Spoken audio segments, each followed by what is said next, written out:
Love the question. I would be a crayon because I feel, especially in education, I represent creativity. We all need creativity to make change. So I would be necessary for completing any picture or element that needs to be created at a school. I like that. I like that a lot. Next, we have the Bible scholar herself, Angelica Sanchez. Angelica graduated from Birmingham University with a Bachelor of Elementary Education. She then got married, moved to Ontario, and taught junior, senior kindergarten and grade 1 at CAA East and College Park Elementary. She is currently completing her Master's of Education, and she's happy to be a part of this panel. Angelica, if you could be any school supply, what would you be? Oh, I would be the classic essential supply in any elementary teacher's toolkit in its smelly stickers. I like that. I really like those. I used to scratch those a lot, y'all. Okay, next we have trustworthy Kalmani Amoa. She's a recent graduate from Birmingham University, and she's now teaching grade 9 social studies at Fraser Valley Adventist Academy in BC. She's excited for this panel. If you could be any school supply, what would you be? I think I would be the Sharpie permanent marker. Yes, would it be the regular ones or the smelly ones? Just the regular. Okay, and last but certainly not least, we have Akil. Akil is a student from the University of Ottawa studying history and political science while working at Ottawa Public Health. He serves as the co-chair for ACF Ministries in Ontario and as the VP marketing for the ACF Ministries throughout the NAD, in addition to serving on the GC's Public Campus Ministries Advisory. As we can all tell, he's very passionate about students on public campuses, and he's excited to be on this panel. Akil, if you could be any school supply, what would you be? Well, Daniela, I don't like going last because that means high expectations, but I think I would be a notebook, to remember useful and not so useful information. Okay, thank you all for sharing. Thank you all for being a part of this panel. I want to say a big, big thank you to you right now before I forget, just in case I forget to later. So we're going to go into our first discussion question. I gave a few definitions of what education means based on a quick Google search, and this question is open to everyone. What word comes to mind, or what words come to mind when you hear the word education?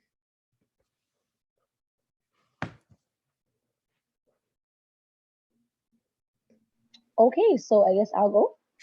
I would say education is an opportunity to expand your knowledge and learn new things. I know you asked for a word, but I give you more than one word. But yeah, it also includes like having a new mindset, critical thinking, diversity as well. It also teaches you life skills. And yeah, that's what I think education means to me. Okay, thank you, Shayna. I think I would have to go with growth. Yes, I love that word. I would say eye-opening. Education is eye-opening. Yes, definitely. I would go with possibilities. Possibilities. Love that word. I would go, oh, sorry, Danelia. No, go. I would go with strength. Yes, definitely need strength to do these essays sometimes. Anyone else? I would say innovation. Yes, innovation. I believe it's the process of getting closer to be a better prepared servant of God in like a religious perspective. You better preach. I mean, you better preach. Amen. Anyone else?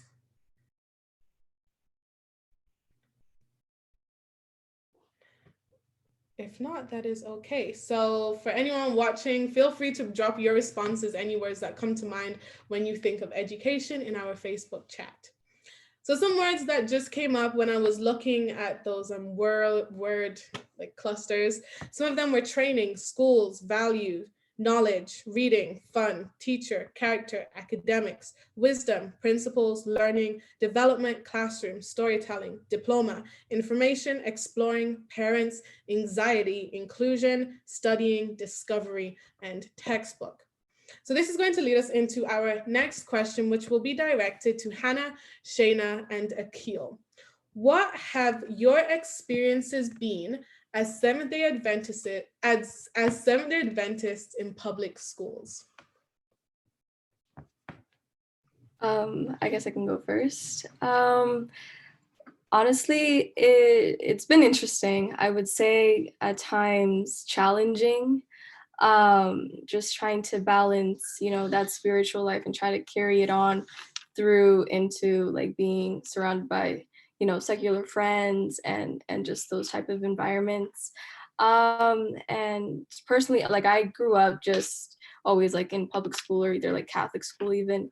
And it always felt like I was missing out on something else, especially because I would go to church on Saturday and experience like this whole other world, and then go back like during the week to this education that had nothing to do or didn't incorporate what I believed in, right? So I think it's sometimes like, yeah, I would say challenging, just in terms of balancing my beliefs and trying to not fall into the pressures and the temptations that you find in those kind of environments. I like the word that you used, balance. Really, really likes that word. Okay. Shayna, Akil. Okay, I'll go. Sorry, what was the question? What has your experience been as a Seventh-day Adventist in a public school? Yeah, in agreement with Hannah, I'll definitely say it is challenging. 5 days a week, you are surrounded with people of different beliefs. And then on Sabbath, you're surrounded with Adventist people, which is the same faith. So I would say it is challenging. Yeah, hearing about people, going to parties on Friday night, and I'm like, okay, you can't reach because it's on a Friday night, but yeah, so it's definitely challenging. So yeah, I agree with Hannah, definitely. Yeah. Yes, thank you. I would say experiential. A lot of I was in elementary school, high school, all public schools, public elementary, public high school, and now public university. I would say it's experiential. A lot of my learning has not actually taken place in classrooms, which some of my teachers would argue was a problem, but we're not going to talk about that. A lot of my learning was outside of the classroom, was through the social experience, was through the cultural understandings, being able to talk with people and understand why they believe what they believe, allowed me to be strengthened in what I believed, allowed me to question what I believe, allowed me to even realize that maybe this belief that I was told to believe isn't as correct as people make it seem to be, that there's more that meets the eyes, and that it helped me to understand that as Christians, as people that believe peculiar things in relation to other people, that that our beliefs are validated not only because we've studied and find that conviction, but because of how we experience our beliefs in the secular world. I also believe that a public educational experience has allowed me to be strengthened in my faith, because I always felt like going to church, it was just, what I was told to do. Get up, we're going to church. It's not a democratic debate. It's not a vote. There's no discussion. You're getting up, you're going to church. And so I had to really understand for myself, why do I believe what I believe? Why am I going to church? Why do people in the world that believe what they believe what they believe? I know I said believe a lot of times in one small sentence, but it allowed me to be firm in my beliefs, be firm in my moral positions, and I think being a Seventh-day Adventist Christian and being firm, not 100% confident, but like firm, and saying like, yeah, like Shayna said, I can't come to this thing on Friday because Sabbath, or you're not going to see me at your house on Saturday because Sabbath, I'm in church, or I got prayer meeting on Wednesday night, or I'm not going to go, I'll hang out with you guys, but I'm not going to partake in the recreational activities you're partaking in because my body is a temple. So even though it wasn't 100% like confidence, like this is what I want, having my faith allowed me to stay true to who I am genuinely, and then grow in my beliefs as it relates to what other people believe, which I think helps people like you. because I think people like genuine people. They don't want someone who's just going to follow the crowd, do what you want to do what they do, who is just an echo. They like people who are genuine, who know what they believe, who stand firm, and who are peculiar, unusual. Now, I was a very unusual child in elementary and high school, but that's another story for another day. So I'll share that. Okay, well, thank you. So currently I am in Adventist education, but up until this point, I've always been in the public system. So this is the one that I can somewhat speak to. I know one of my biggest things was I didn't want my faith to be dependent on my education. So I needed to make sure that I had that foundation first before I went into it. And it was also an opportunity to teach people. Sometimes people say, why can't you come? And I'd say, the Sabbath is starting, and they'd be like, what's the Sabbath? And that's a whole conversation, a whole Bible study right there in like 2 minutes. But thank you so much for all of your sponsors sharing your experiences in public schools. So our next question will be directed to Ryan, Dongchan, and Jovia. And the question is, what has your experience been as Seventh Adventists in Adventist education? I'll start off. I think a big word, probably the main word, is just easy, which is not always a good thing. I think it's easy to be in a school with your peers who all believe the same thing, and so you don't really always feel like it comes up, right? Like you talk about everything else except your religion, and it can be dangerous. Like Akil was saying, to me, it almost seems a little bit easier when you're tested. But whenever it's like one of your friends who's close to you, who believes the same thing as you do, leading you into something that you might not want to get into at first, then you start that slow descent. Sometimes it's easier to say no to a wall, but whenever someone's kind of creeping in and those temptations are coming in, it can be really hard. So yeah, easy. Thank you for sharing that. Thank you so much. Jovia, Dongchan, either of you can go.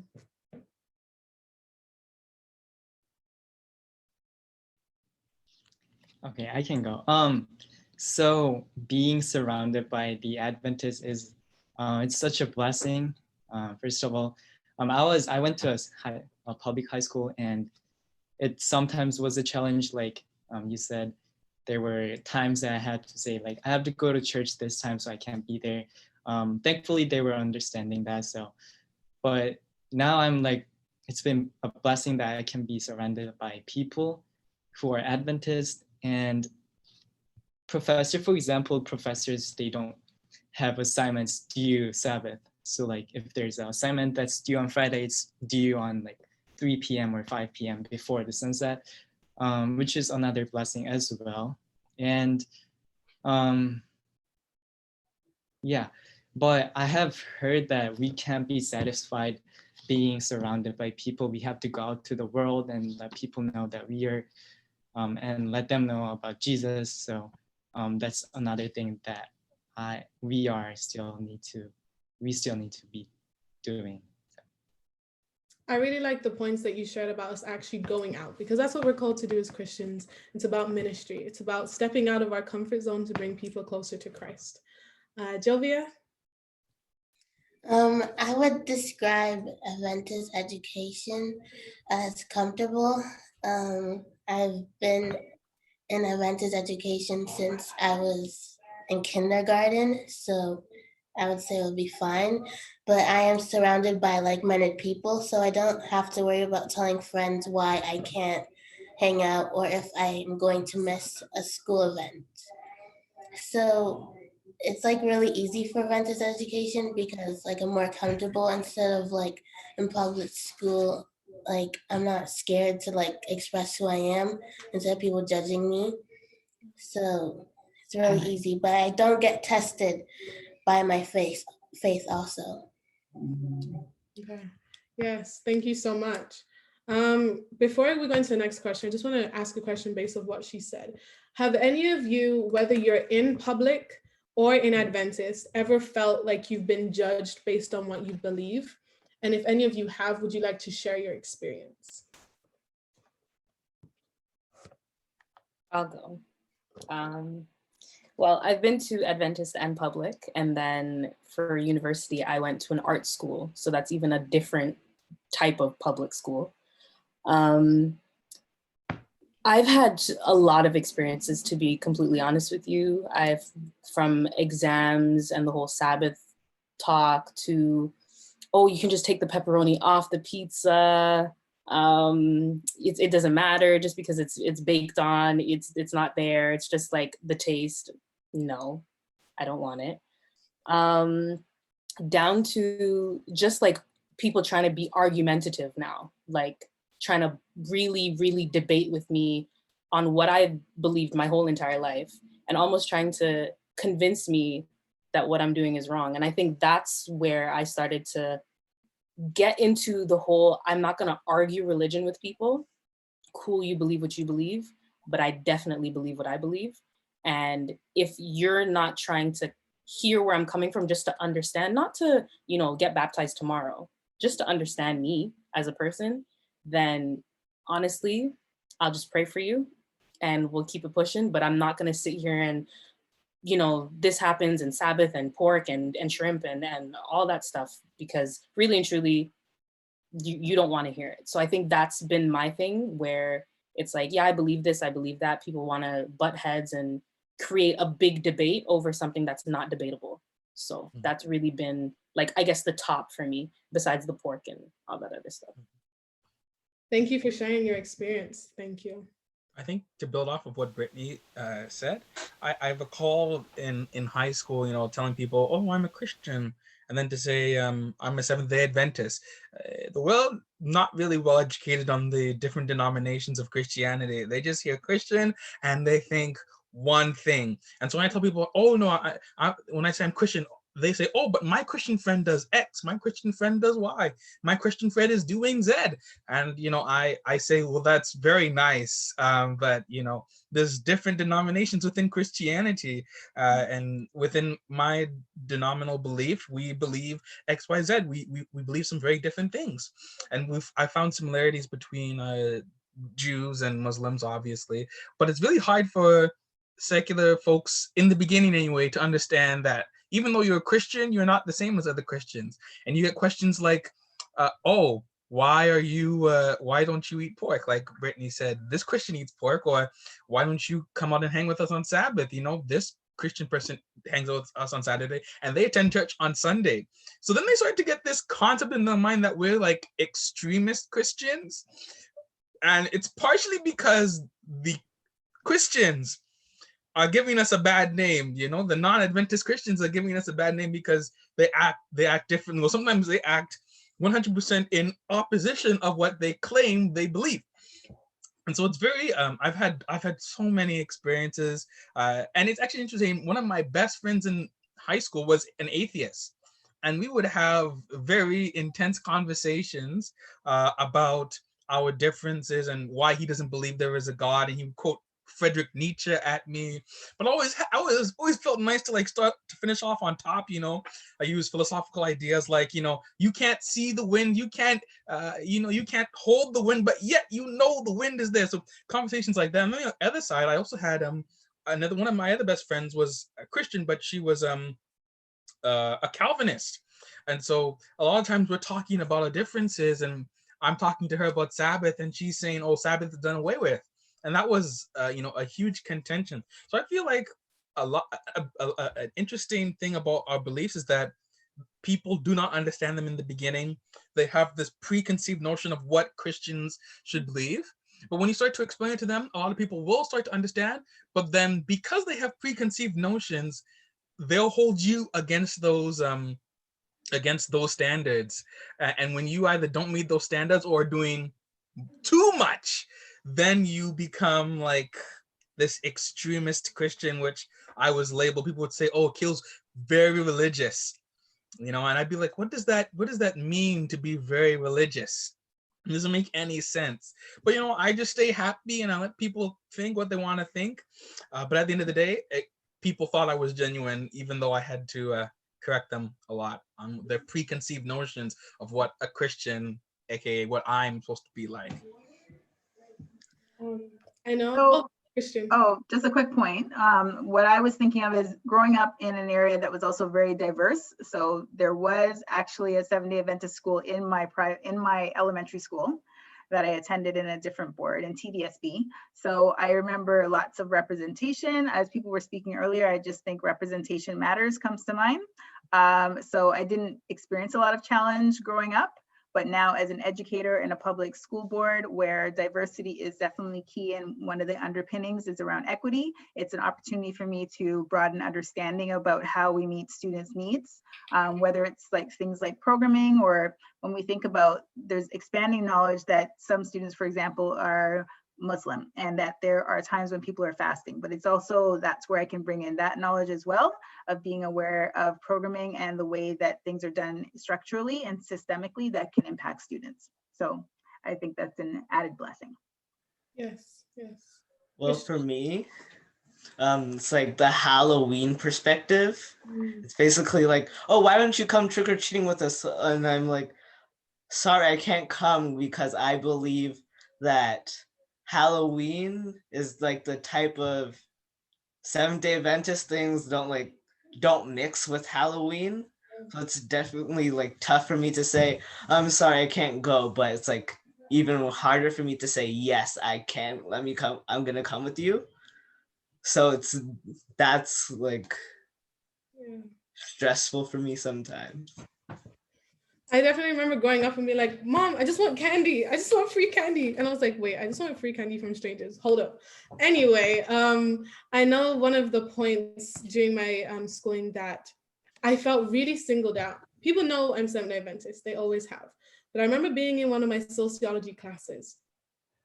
Yes, and we're studying cults. We watched a video and the cult mentioned Seventh-day Adventist. How about everyone's head looked at me, I was like, whoa. So even things like that, things that we're related to, even if it's not true, people don't necessarily take the time to look deeper into it.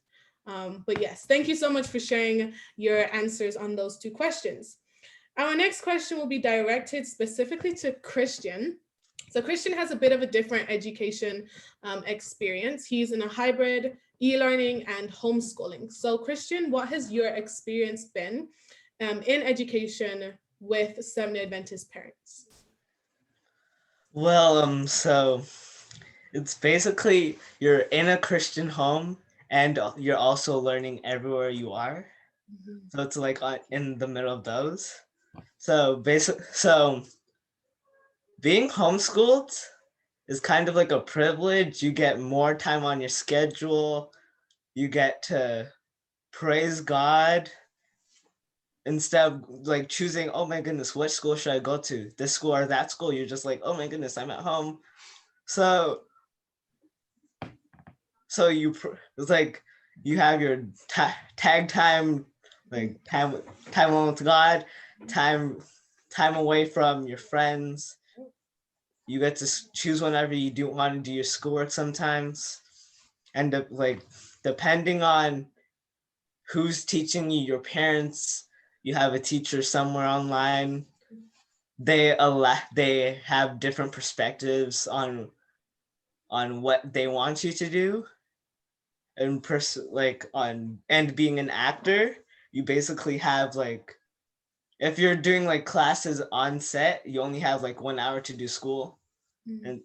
And it's a lot of work. Yeah. Tiring.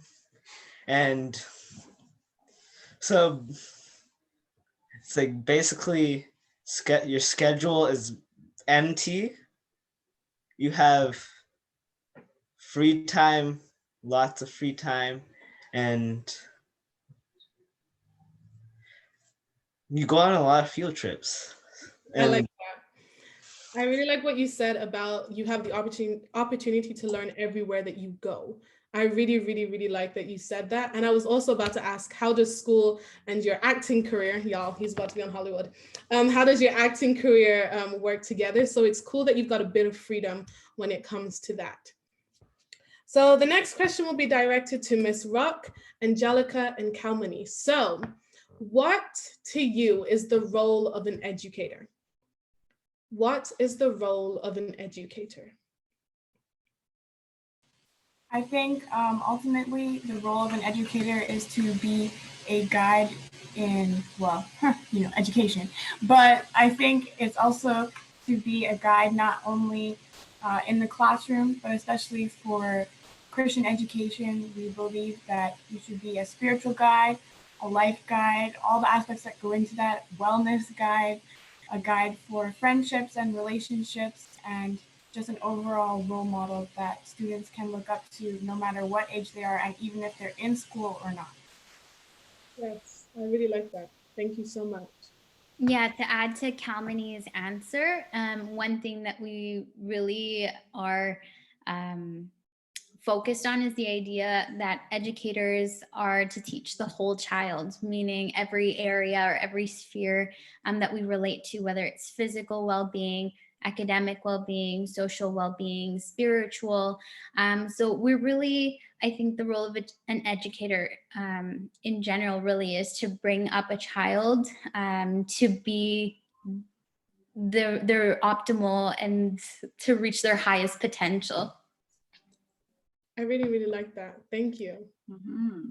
Yes, I would add to that, and similar points around really just looking at the whole child. So I think about the role of a holistic mentor comes to mind, and also that it's always my goal, or I believe one of our central goals, is to remove barriers to any possibilities for students, but also for parents who might not understand how to navigate through things in an education system, because there are things that maybe can be triggering or traumatic, or that bring up past experiences. So I look at that as my role is to be a conduit, to be responsive to people, to social realities of the people that are in my building, and to look at ways to make some connections between their pathway and their future possibility. So Ms. Rock, I'd like to dive into your role a little bit more. So Ms. Rock is a vice principal, but she is also the chair for the Durham Black Educators Network. Would you be willing to talk to us a little bit about what that is and what you do? Okay, so actually, so they're intertwined. So specifically around Durham Black Educators Network, we started, this is actually going into our 16th year, and I'm one of the founding members as well. So I've held a few different roles in the organization, but really the purpose has been that when I mentioned representation mattering, or that representation matters earlier, when we came together at that point, there was probably one Black administrator, one or two in the whole Durham board.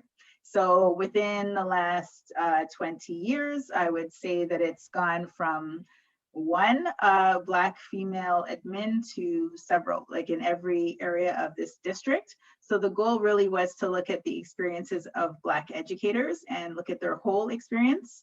And then from there, we started to really look at and listen to what are students saying about their experiences, what are some of the barriers they're experiencing within schools and within the way that they pursue their dreams, and how can we make a difference there. So a lot of our work really has focused on, we've created curriculum. Our organization created a Black Studies program that's now at 12 schools in Durham.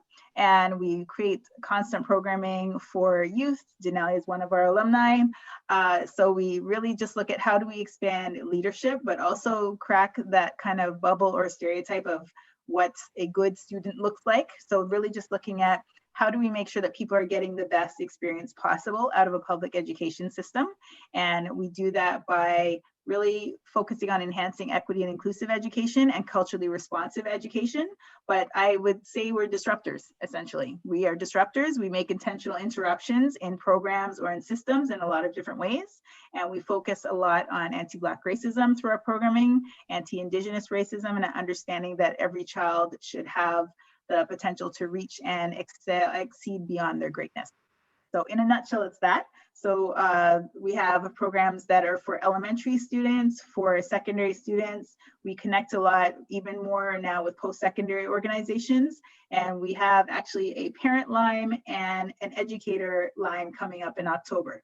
So if you're not familiar with the word LIME, it has a culturally responsive significance. In fact, that it's about community building and joining in and being together in a space and sharing in common experiences in a nutshell. So we just look for that bond to build a community that would also enhance our daily lives, whether it's in education or beyond. I don't know about you guys, but I wish I had some of these educators as some of my teachers. Not that all my teachers were bad, but some of them could have been replaced. So a question that I have for all of you is, do you think there is a difference between an educator and a teacher? Do you think there's a difference between an educator and a teacher? Feel free to answer this question, anyone.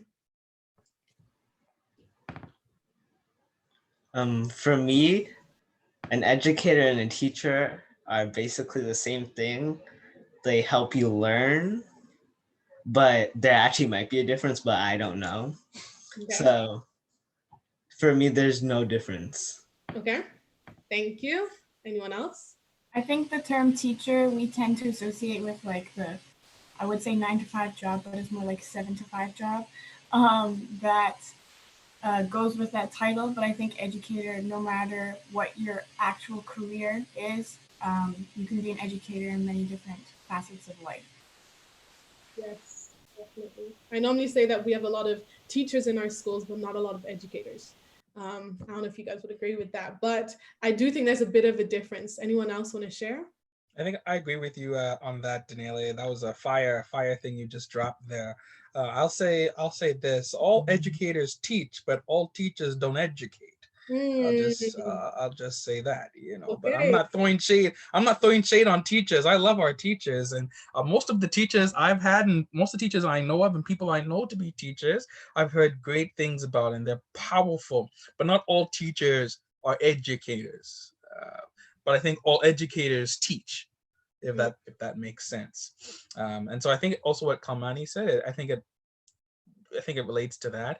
We tend to think of teachers as like the 7 to 5 job, as she said, but educators are always teaching, because even different professions have educators but aren't technically teachers. Nurses have nurse educators who work on the floor. You have public health educators who educate on different public health topics in the community. I'm sure for other professions, they also have someone who's responsible for educating, but they're not a teacher. They're just the educator. So I think that mindset. Thank you. Thank you for sharing. Anyone else? Yes, I think of, actually, Jovia, go first, because I've spoken just now. Go ahead.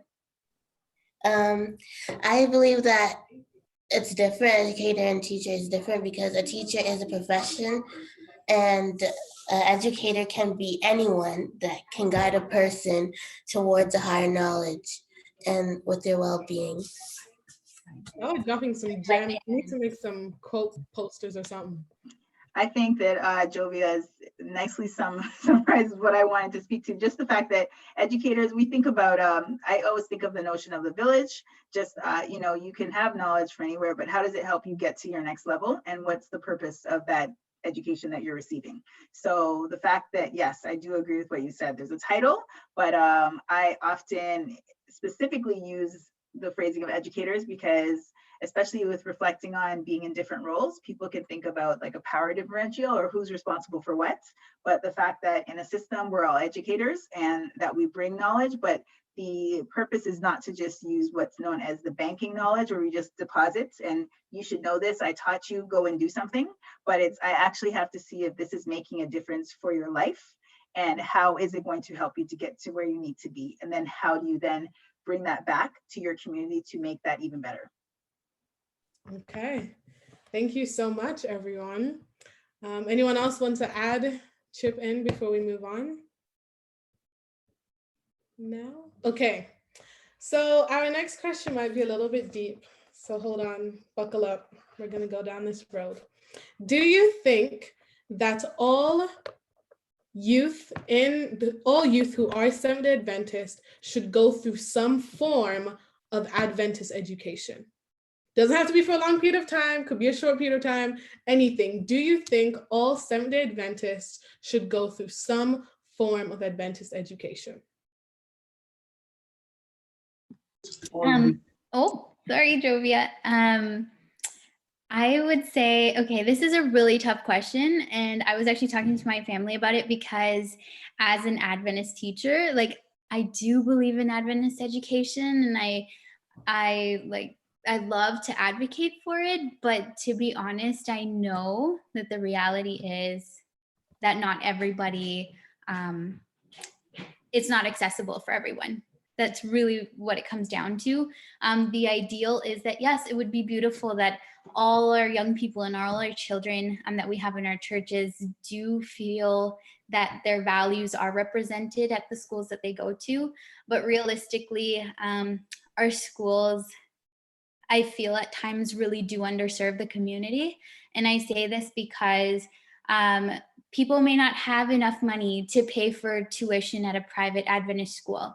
People may not have money or may have to compromise other essentials to buy that uniform for you to attend that Adventist school. There may not be as many extracurricular activities, as many opportunities to join things like Black Educators Network or other types of things that help you grow. And last thing, one thing that I've noticed in my experience is that we do claim to want to teach the whole child, but yet if we get a student with a special need or a student who has some sort of learning requirement or some sort of learning exceptionality, oftentimes Adventist schools are not equipped to teach these children because we don't have teachers that are often qualified to teach these kids and fulfill the needs that they present at our schools. So while I'd love to say that it would be ideal for all kids to come, I notice that there is value in public schools and what they also have to offer. Okay, thank you. Jovia? Yeah. Yes, I think at some point, youth, like Adventist youth, they should go to school, but that doesn't mean they have to, like Adventist school, but they don't have to, because some can't afford. But children are mostly conditioned by their environment. So if they go to a school where God's word is held at a higher status and they're surrounded by like-minded people, they are more likely to retain a value thought at home. So especially since a child spend most of their time at home or at school, the greatest influences will come from these two sources. So it's very important that an Adventist child gets a proper foundation. Thank you for sharing that. Oh, sorry. Yeah, I agree with Jovia and Angelica, but like sometimes the people who have enough money for education for the Adventist don't really want to. But for me, yes, I would choose the Adventist thing, but the Adventist schools, but I'm not trying to persuade anyone into going to the Adventist schools, but it's your personal choice. You choose, you do you want to go there, good, go there. And Adventist school starts at home. Amen. And it starts in your heart and it starts at church. Amen. You better preach. I was really gonna jump off of Jovia and Christian because I strongly believe that if your home is strong enough, then you should be fine. But that's just me, because I went to Adventist school for a little bit, but my sticking to Adventism and choosing this for myself and not doing it for my parents and all that stuff had nothing to do with my Adventist education experience. That was everything to do with my parents, everything to do with my mentors, the pastors in my life, people speaking things into me, becoming AY leader, pathfinders. Those are the things that instilled things into me, had very, very little to do with yeah, the 3 years I think I spent at Adventist school. I like that you mentioned those different factors that can feed into us. We Yeah. often talk about like environment shapes us, but sometimes we don't necessarily know what that environment is. Right. And if we really want to talk about education, cool, those things aren't school, but they're definitely educating you. Pathfinders, amazing. Adventures, like those things have stuck with me. And we're cool, we're not talking about knot tying and all that other stuff, but those honors and things like that, those are the things that really keep, I think, our generation going when it talks about morals, values, and the things we should really be living by. Thank you. I would add to that quickly that growing up in an Adventist church and Adventist home, I can actually say I've actually thanked my parents for certain structures and things like that, or exposure that you get at church or through Pathfinders. I know how to pitch a tent. I can survive in the wild, things like that. So sometimes I'm at work, I'm like, I'm a Pathfinder. I do my hand signals, just the fact that your values come from somewhere, but also where do you apply them? So I can't speak to going to an Adventist school. I had an opportunity to go to one, but there were a lot of reasons why the choice was to stay in public education. But I definitely would highlight the fact that, unfortunately, the access to certain supports, from my perspective now as an administrator and seeing some structural things as well, that's a huge gap for me, where I feel like often, and even in public school, students who don't fit into a certain box are not being served, I would say. Because when I see people come to my school and I'm going to register them and I see a gap, where's the gap? Where did it start? And it's not to bash, but it's unfortunate that some of the services that certain students will need are not in place within a 7-day Adventist school, to be clear. Yeah. Sorry, I just really have to speak to that point. I really have to, because I was one of those people that didn't fit the box, because I wanted to do art and design, architecture and interior design. Where am I gonna go? There's literally nothing for me. Right. There's nothing for me. If I'm not a doctor, that's it. If I'm just not a doctor, then there's really no place for me at an Adventist school. Like even when I'm applying, looking at Berman, not to call any schools out, but looking at the few schools that there are in the close proximity of Toronto, there's nothing. There's nothing for arts. There's nothing for graphic designers. There's nothing for photographers, nothing for the creatives of our generation. So I definitely agree with that. Speaking towards that, do you think that Adventist education would get a bit more attraction if there was more of a variety of resources? And if so, let's say you were to choose top 2, what would you want to put in Adventist education? So Brittany mentioned art and things like structural design. What else would you want to add into education that could possibly make it more attractive? I think that education as a whole has been based on like processes that have been repeating themselves for many centuries, and we have yet to change the actual process of education. So I think what would make Adventist education from K to post-secondary schools is just being able to mold ourselves to what the people of those generations going through those grades actually need, which is a little too radical to imply and put in like right now.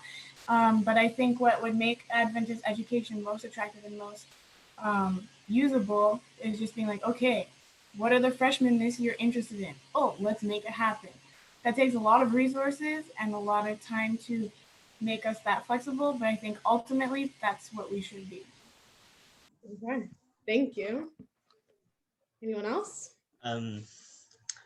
I like to add to the art thing, there's like another section of art that they should add, like dance and probably like drama, because there are not a lot of schools who have like, oh my goodness, art classes like Brittany said, and dance, because there are a lot of dancers who go to Seventh-day Adventist schools, or at least Christian schools.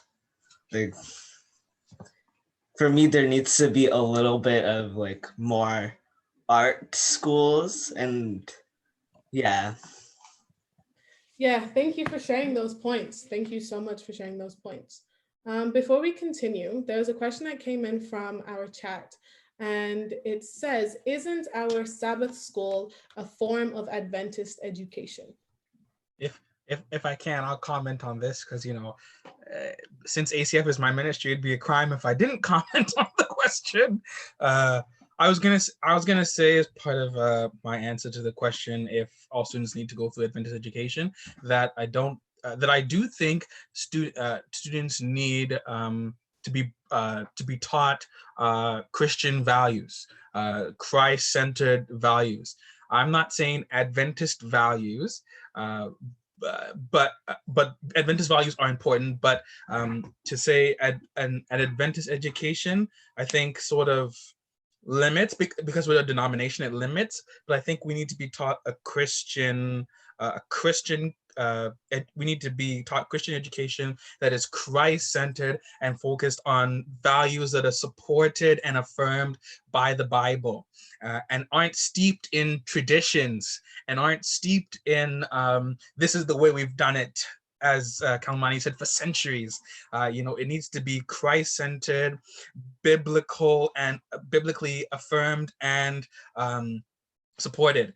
I think what Alvia said about stronger sex ed programs and honest mental health conversations, I think those are some dynamic programs that could be added to Adventist schools. I think, so often we have this notion that we're in the world, but we're not of it. And that might be true, but while we are here, we are living in this world. I think it's important that Adventists have conversations about healthy sexuality.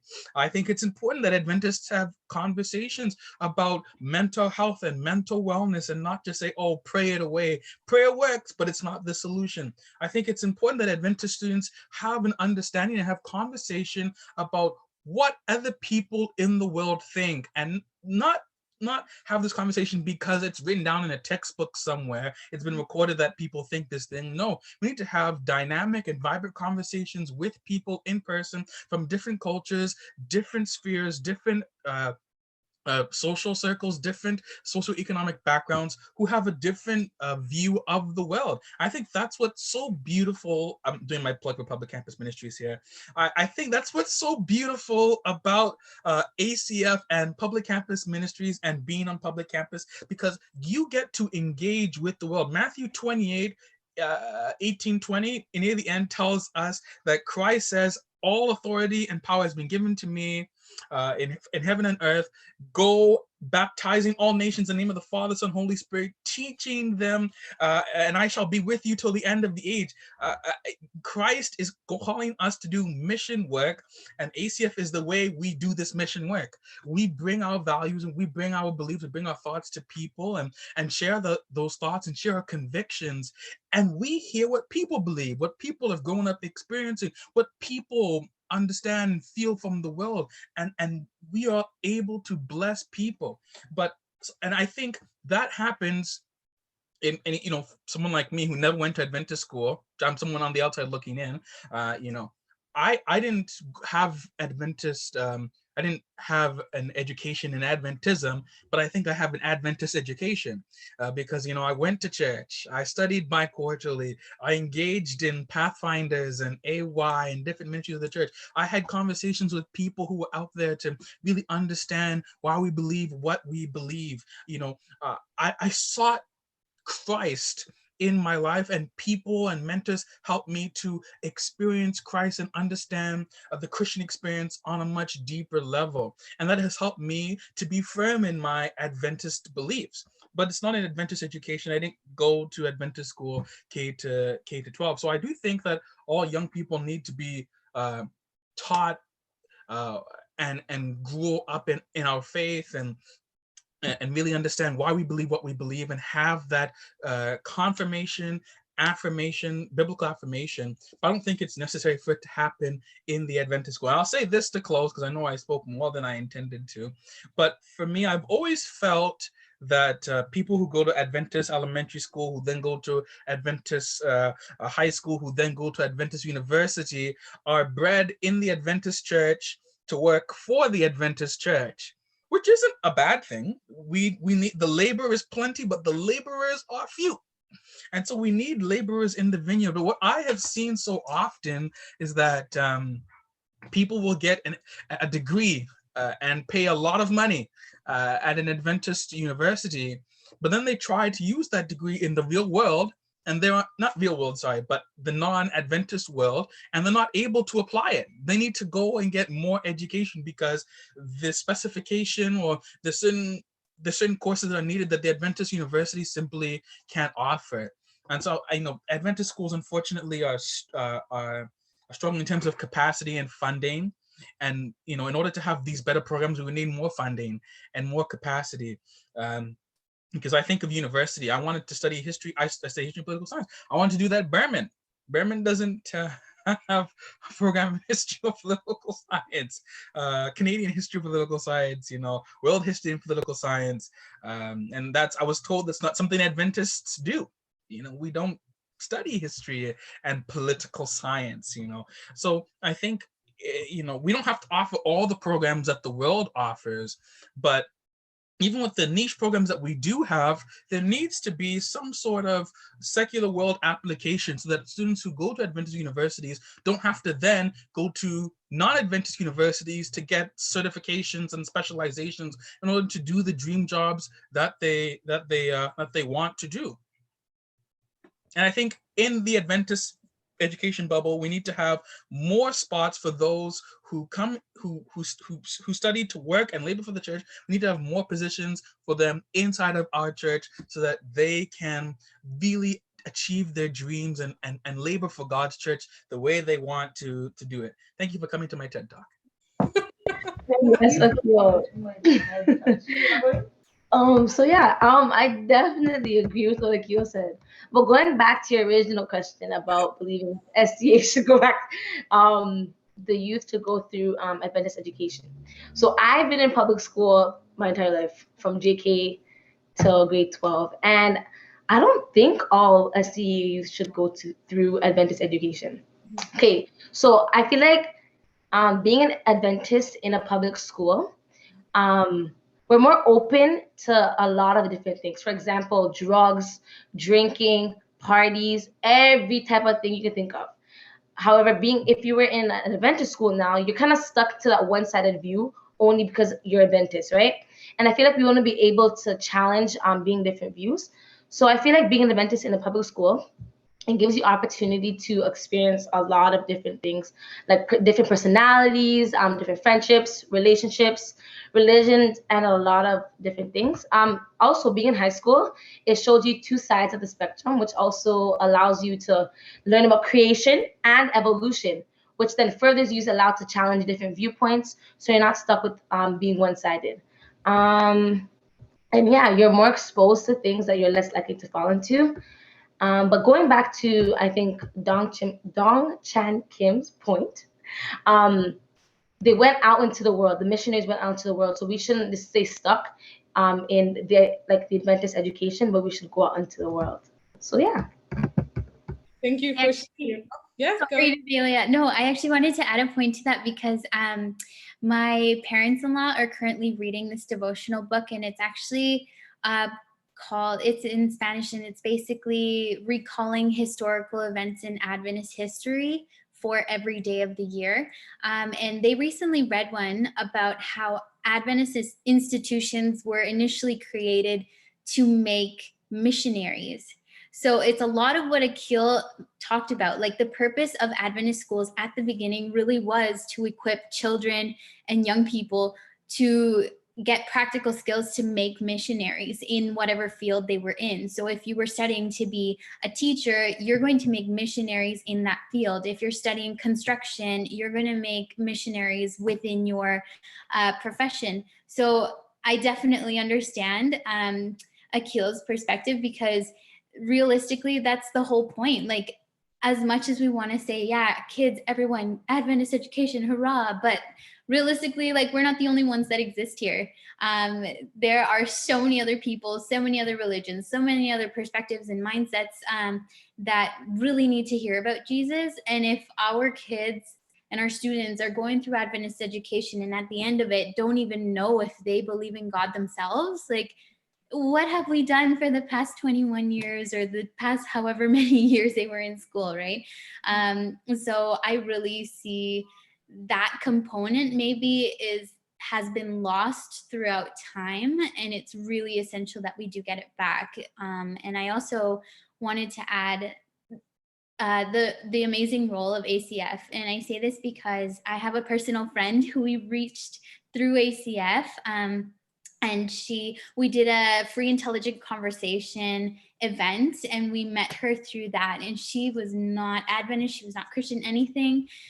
She started coming to our church at the time, which was College Park. And it took about 2 years of intentional, like, just friendship and just getting to know her, you know, like, not the Bible thumping, like, so when are you getting baptized? But it was just like really intentional friendship. And praise God that maybe like a few weeks ago, she actually got baptized and now is Seventh-day Adventist. Amen. So that's such an exciting point. But that's exactly what I'm saying, is that it doesn't really matter what schools we go to, that as long as we are being able to reach out into the world and make use of our beliefs, that's really what God called us to do. Like, we aren't called to sit in a corner with our Adventist friends and just go on about our Adventist beliefs, you know?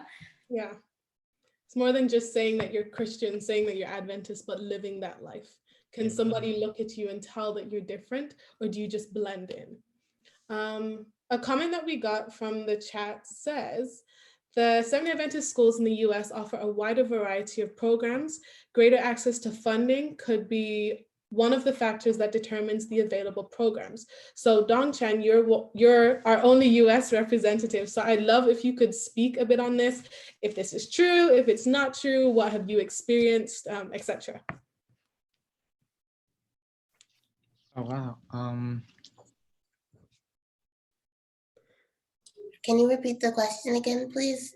Yes, so the question is, someone made a statement saying that the US Seventh-day Adventist schools offer a wider variety of programs. Greater access to funding could be one of the factors that determines this. So the question is basically, do schools, Seventh-day Adventist schools in the US, offer a wider variety of programs than Seventh-day Adventist schools in Canada? Yes. Go ahead. Do you want to say anything else, Jovia? Our cousin, they have in Texas, Houston, Texas, he goes to high school, and they have a lot more courses than what Canada has, and more varieties than what Canada has. But their like grade levels are lower than ours. Well. Thank you for sharing that about your cousin and their experience. Dongchan, yeah. So yeah, there are a lot of things that for example, Andrews University is known for, and one of them is aviation system. We have like our private airport that we can attract people from in the US, not only in the US, but also all over the world. I know a lot of people who are from like other countries to join the aviation system at Andrews University. So that can definitely be one of the like wider variety programs. So, and I know the students who are not even Adventist, but because since Andrews University has good aviation system, they just go to Andrews because of the aviation system. So I think SDA schools that offers a lot of variety of program, which is like, that will be really good. Another thing is that the PT system, there are a lot of students too who are not Adventist, but since Andrews University has good PT program, there are students who are from different countries and different areas come to Andrews University to study. So definitely, if there's a lot of programs, I think it will attract a lot of people from different areas. But the funding, I am not sure about the funding system, but I would love to see more scholarships from different departments and every departments, because I know a lot of students who are suffering, and there are people who there are people who want to come to Andrews, but they can't come to Andrews or SDA schools because of the high tuition. So I would love to see changes on that too. Just a question, would you be willing to explain or tell us what the PT system PT stands for physical therapy. It's Oh, my bad. I should have mentioned that Okay. earlier, but it's a physical therapy system. Okay, thank you so much. Thank you for all of your responses to those questions. I have one more question before we start to wrap up, and this question will be specifically to Ryan and Hannah. You are both in more leadership roles, as well as many others in this chat. But I'd love to hear, what has your upbringing as Seventh-day Adventist, your upbringing in whichever education system, how has that contributed to the way that you are as a leader now? I guess I can start off. So me growing up in public education, I think has just given me kind of like a more, I would say maybe open mind in terms of just leading out different people, right? Not only concentrating on like our personal beliefs as Seventh-day Adventists, but also just incorporating all the different, perspectives and views that other people have, right? Because again, coming back to the focus and mission that we have as Christians is to bring other people to Christ, right? Not just focus on those of us who already go to church and who already believe in God. So I think that my experience just, being surrounded by, my secular friends and just growing up in the public school system has allowed me to be more open in terms of and bringing others and just knowing how to approach people in that way, right? Using those tact skills that I can apply and make more of like a comforting and welcoming environment that sometimes can be intimidating, especially like I know I've experienced it sometimes going to some churches and feeling kind of judged because I don't attend certain things, or I'm not, I haven't been the most traditional, or like, certain things that I don't meet. So I try to, when I'm leading out certain things, make everybody feel welcomed, right? So that they don't feel excluded, or that they have to, come and automatically be perfect, because none of us are, right? And I think that's one of the most misconceptions that we have in the church, is that we have to come already perfect. But God tells us to come as we are. And I think that's something I really like to emphasize as a leader, is just to come as you are and listen, right? You don't have to feel restricted. You don't have to feel like you're being tied down. Just listen and love. That's pretty much it. Come as you are, listen and love. Thank you for sharing those points. Yeah, I think Hannah hit the nail on the head in terms of listening. So I grew up in Houston, Texas. I've gone to Adventist school ever since I was in first grade. And so, however, my parents really made a point to involve me in things that weren't just in the Adventist system, so that I wasn't growing up in an echo chamber. I think that's probably one of the biggest downfalls of Adventist education is if that's your only support.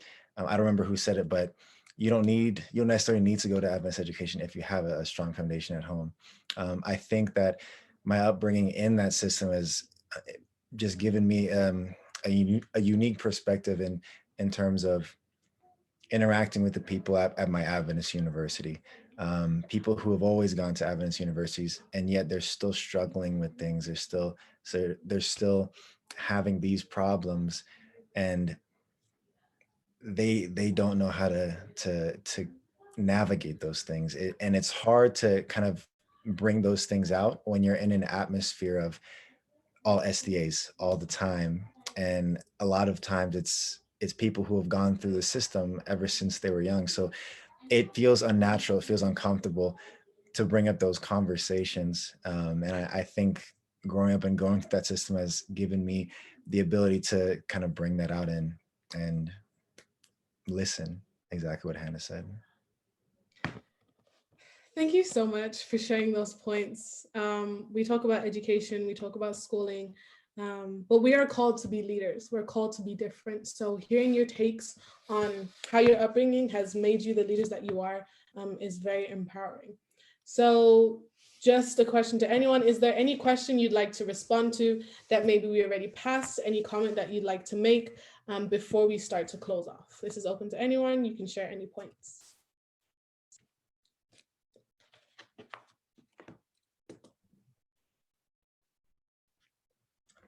I'll share something as it relates to ACF.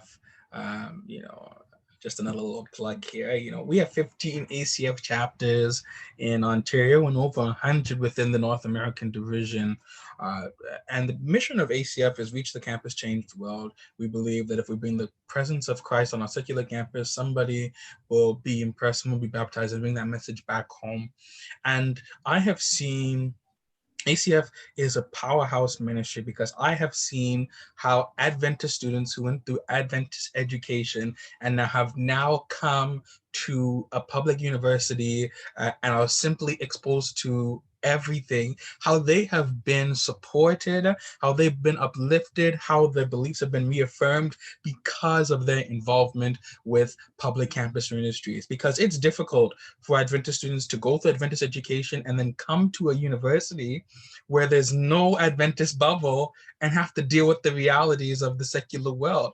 I've also seen how non-Adventists like myself who have gone through public education their entire life have come to university and have again been reaffirmed in their beliefs, have been brought closer to Christ because they're used to being in this environment, but now they're with Adventist students who went through Adventist education, like Hannah's pointing to herself, and are now in a community of people who went through Adventist education their entire life and who didn't go through Adventist education in their life, but have come together and said, we believe in Jesus Christ. We have different understandings of our beliefs of Christ, but we believe in Christ. And they're able to minister in powerful ways because of their experience. So I want to let people know that no matter if it's Adventist education or public education, your experience, your story, your testimony is enough for God to use it to reach somebody else. And when you come on public campuses, if you're a 12th grader or if you're looking to come to Adventist University, I'll share something interesting with you.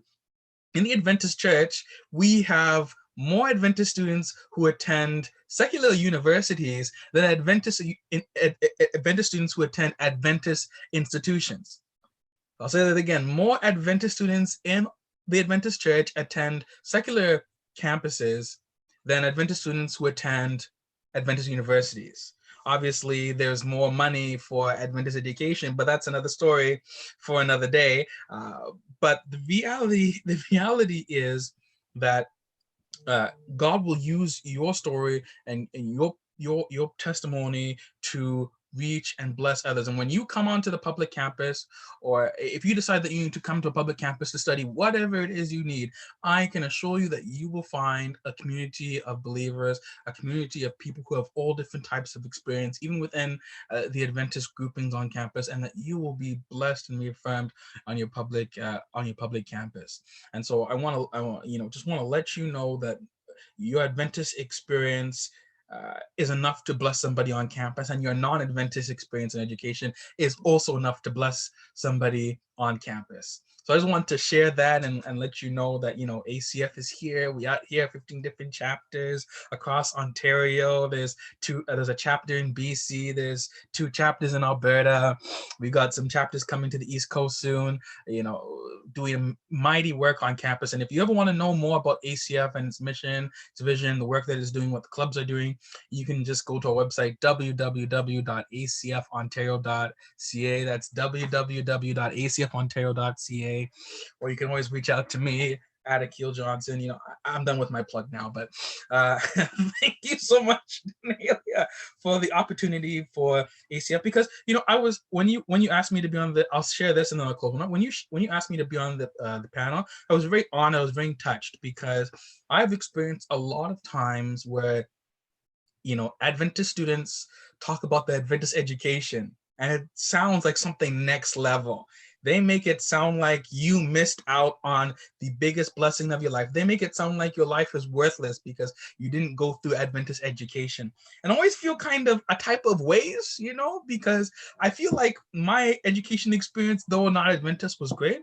But I really like it when we're able to come together, Adventist students and students who didn't go through Adventist education. I like it when we're able to come together and really talk about how God has blessed us, how we came to believe what we believe, how we came to be firm in our faith. I really like that opportunity for students who went through Adventist education and who didn't, to come together and talk and share different experiences, because I think it helps to strengthen our experience as young people who love God, but it also allows us to learn and exchange knowledge and exchange thoughts and ideas with each other. So I just want to thank you for that opportunity for Adventist students who did not go through Adventist education to have a moment to share their thoughts and their feelings and their perspectives. Thank you. Thank you, Akil. Yes, Jovia. I personally love Adventist education over public education. With my personality, I don't think I would survive public school, but because like of what's going on there, like all those sexuality things, but I am prepared to talk about my faith in public when I have to and when I'm ready to, but we have a desire to offer more in terms of courses and programs than just talking about God. And I believe that will attract more people to Adventist schools if we offer more. Thank you so much for sharing. Thank you, Akil, for your plugins. Thank you, everyone on this panel, for your openness, for your honesty. Appreciate it so much. Education is so, so, so important. Education is a big part of our lives. Christian mentioned that he has the opportunity to learn everywhere he goes, and we all do have that opportunity. We have the opportunity to learn from the people we know, the people we don't know, the people we see passing on the street, the person that we just smile to in the coffee shop. We have the opportunity to learn everywhere we go. And from this day forward, everyone on this panel, everyone listening, I want you to take education to the next step.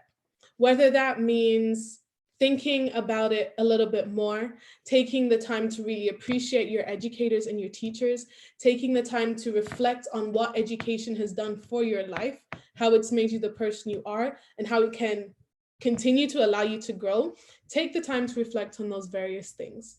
I want to say a big, big, big thank you to everyone who agreed to be on this panel, everyone that has supported everyone on this panel, everyone that has been sending prayers in, sending affirmations, encouraging messages.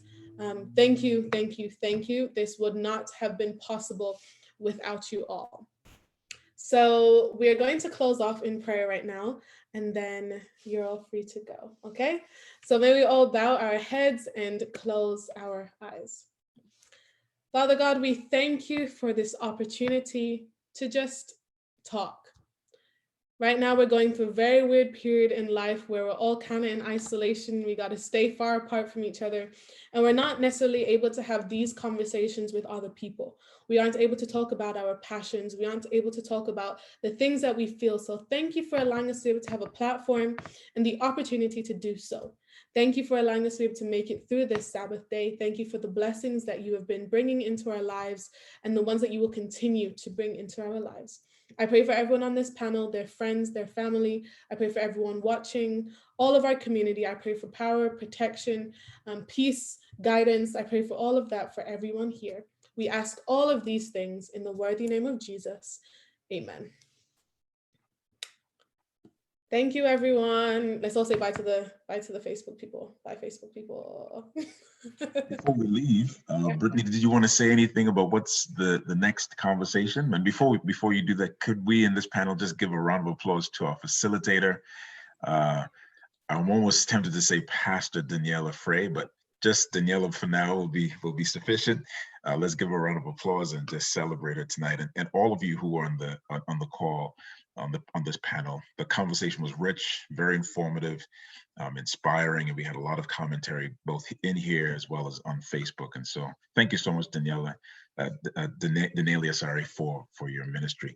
Brittany, you want to say a little something about our next conversation coming up and when, and I'll say something about what's coming up in December. Cool. Before all of that, I just want to again thank you, Denalia. She's one of our newest members to the Teens Ministry, and she did not wait to do anything.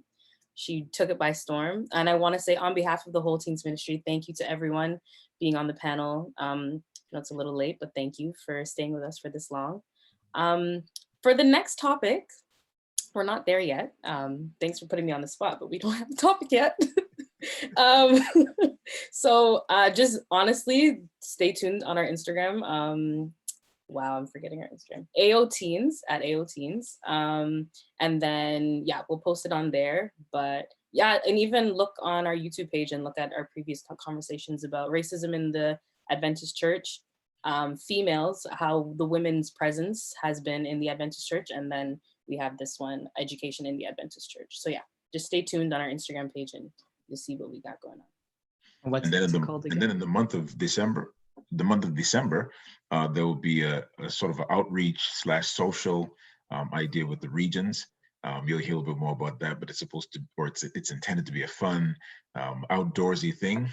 We know that COVID is hitting us really big, but it's still an opportunity for teens to be involved in their community, give back. And so stay tuned. For all of your emails, we'll send you messages so that you can stay in touch with us, as well as the teens in your life and your circle of influence. All right, that should be it. Thank you all. Nice talking to you guys. I'll see you. Thank you. Have a good night. Thank you.